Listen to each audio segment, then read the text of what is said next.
Good morning. There are lies, damn lies, and statistics. And governments all over the globe take the help of these superlative lies, so statistics, to mislead the public. They use either plain, clean statistics or misdirected statistics to highlight their achievements or presumed achievements and to minimize the impact of their underachievements. Well, this is something which is happening all over the globe. But the government of Canada takes a cake. Imagine the transition of the deficits, which were supposed to be a few million, then they jumped up to 10 million, and then the economists and the statisticians revealed that it's going to be 30 million. Well, people were quite disenchanted with 10 million. They were frustrated with 30 million. But the reality is that both these figures have been wrong and would be wrong as seen in proper perspective. You cannot take any figure in isolation. The economy of a country is a connected economy. It is not something that is evolved on the computer of a statistician or in the minds of a leader, howsoever charismatic and charming he or she may be. The various parameters are the growth of the country, the inflation growth, the infrastructure growth, the unemployment rate, the demographic growth. You take away any of these parameters and all these statistics will fall down like a house of cards. And that's what exactly happened to the projected deficit of 10 million jumping to 30 million, which in reality is 200 million in the next 5 years. Billion. Sorry, I meant billion. 200 billion is the deficit you are going to face in the next 5 years. You would be amazed, how is that possible? As a matter of fact, the precise figure would be 196 billion. And it is very simple. Your rate of growth is 2%. The infrastructure is growing at 4%. And the demographic growth is 3%. When you see this, you would find in the first 3 years it will be 34 billion. And then this is 12.4% of the total growth. When you extrapolate it in the 5 years, because in the first 2 years, it has been compensated by the growth into infrastructure and spending. Thereafter, it's reduced. But the spending is not reduced. Spending keeps on going up because of the increase in demographics, increase in the international funding, increase in the charity that we give to the other countries, what we call the aid. And that is 12.8%. Now, we are still not paying our 2% to the NATO. Ultimately, and if Trump comes into picture, we will have to pay 2%. At present, we are paying 0.7%. So the growth would be ultimately 12.9%. That would be the growth in expenditure. And now come to economic growth. It is projected at 3%. IMF says that it will be 1.9%. The reality can vary between 1.6 to 2.4%.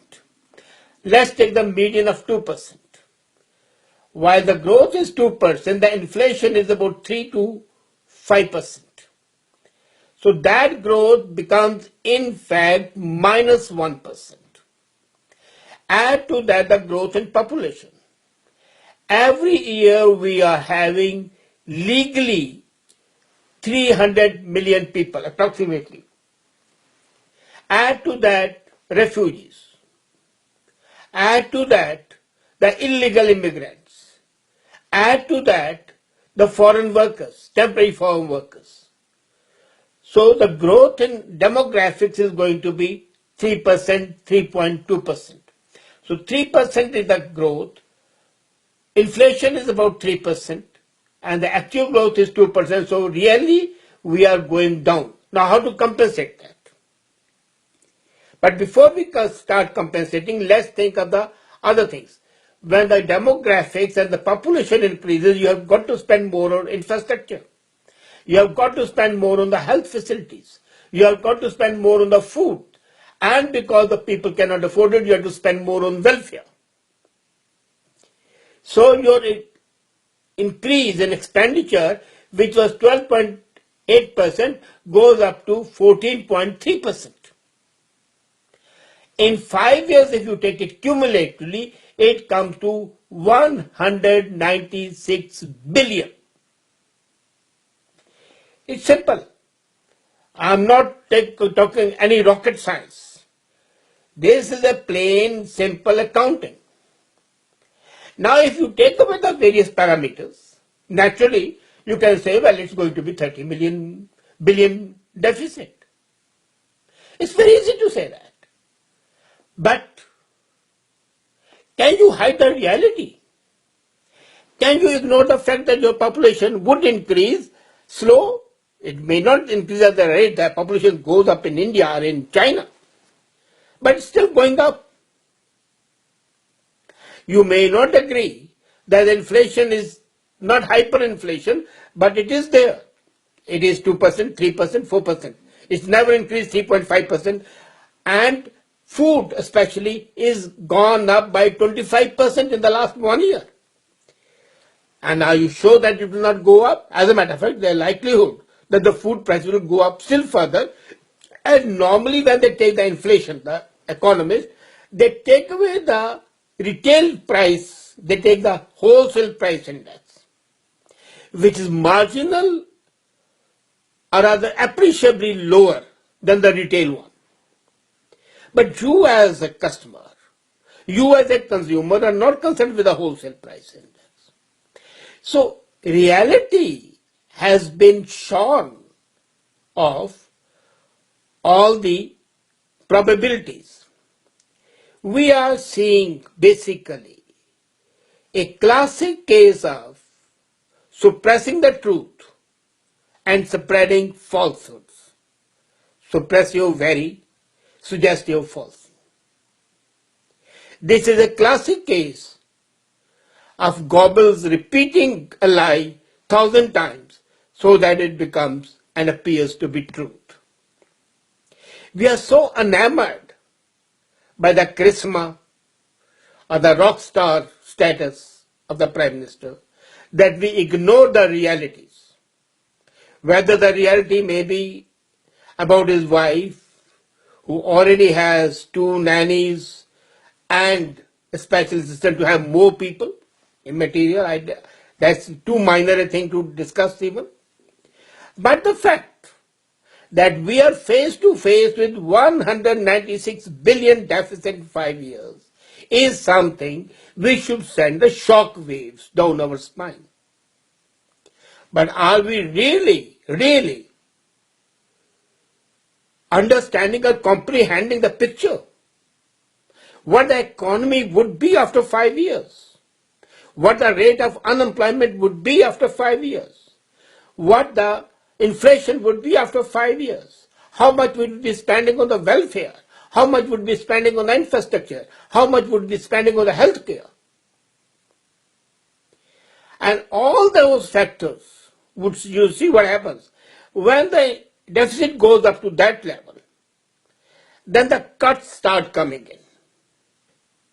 And the cuts come at those points which are quite crucial to the health of the country. When I say health, I don't mean actually the physical health, I mean the overall health. So the cuts are where? They are always at the infrastructure. The infrastructure we are thinking will grow up by 3%. It should grow up by 8%. So 3% is already a cut. There will be cut in the social services. Already there has been a cut in the social services. Are you aware, incidentally, that the Ontario government in last week decided to take an action which is horrible. They have taken away all funding for autistic children. They said they can't afford it. The autistic children who used to be supported by the nation, by the community, by the taxpayer, are no longer supported.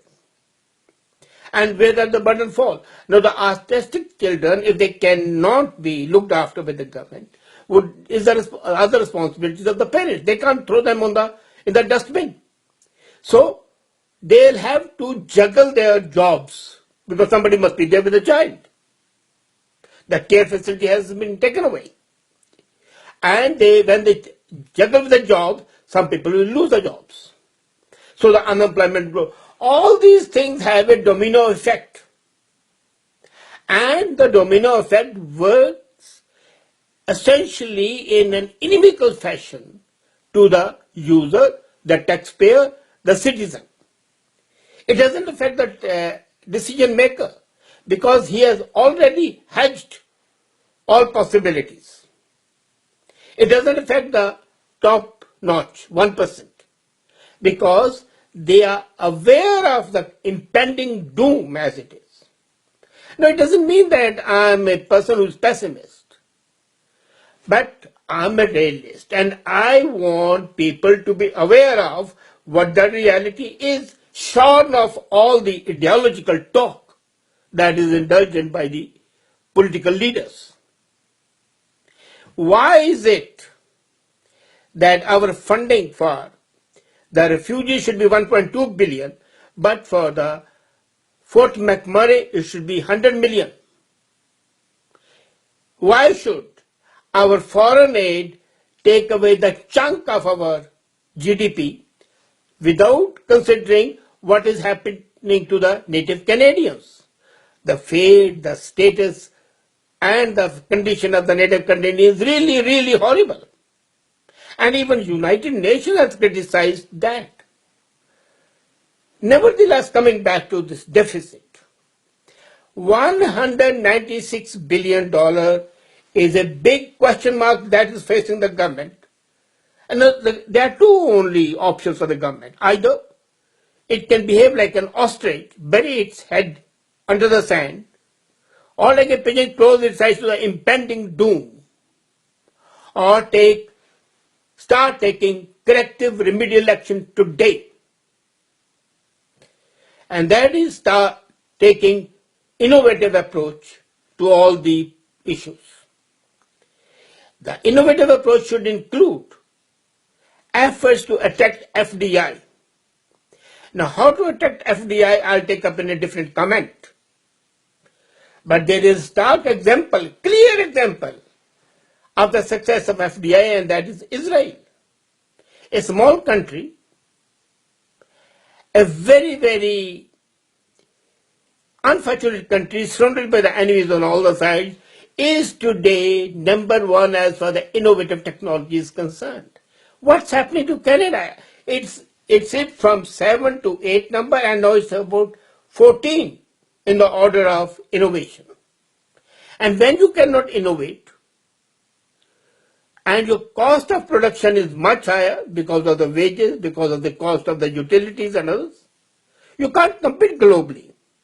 You've got to compete globally. So the option for the government is to take absolutely aggressive innovative measures today to ward off the specter of 196 billion deficit. Would they do it?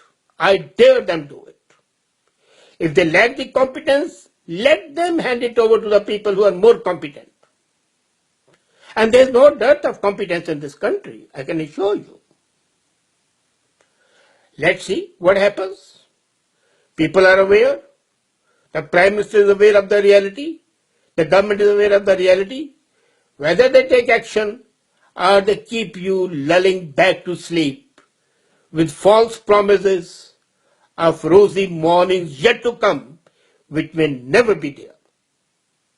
Thank you. Think about it.